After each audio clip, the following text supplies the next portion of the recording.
Everyone जबरजस्त सन्चै छु स्वागत छ तपाईँहरूलाई ब्लगमा अहिले चाहिँ हामी केरुङमा छौँ केरुङबाट जानेछौँ होइन यसरी सामान हेरेर गएको हामी यहाँ छौँ आधी बाटो आइपुग्यो यता पछाडि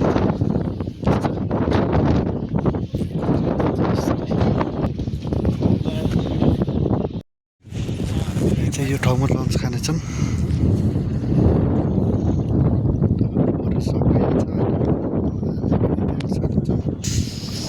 चिसो छ यसरी खानु प्याक लन्च खानुपर्छ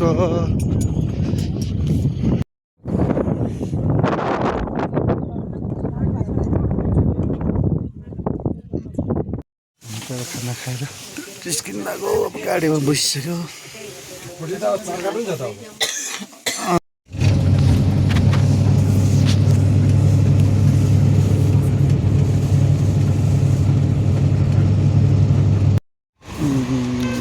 फाइनली साग आइपुग्यो होटेलतिर जाँदैछौँ त्यस्तो छ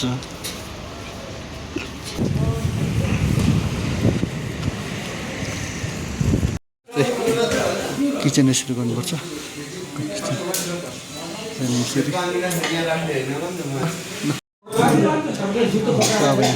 डिनर रेडी भयो होइन डिनरमा त हामीले यसरी दिएछ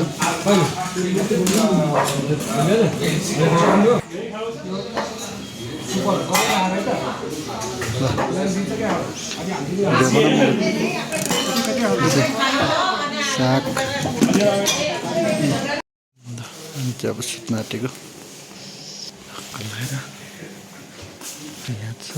गुड नाइट सबैजनालाई भिडियो कस्तो लाग्छ हेरेर प्रतिक्रिया दिनु होला भन्दै म बिदा हुन चाहन्छु।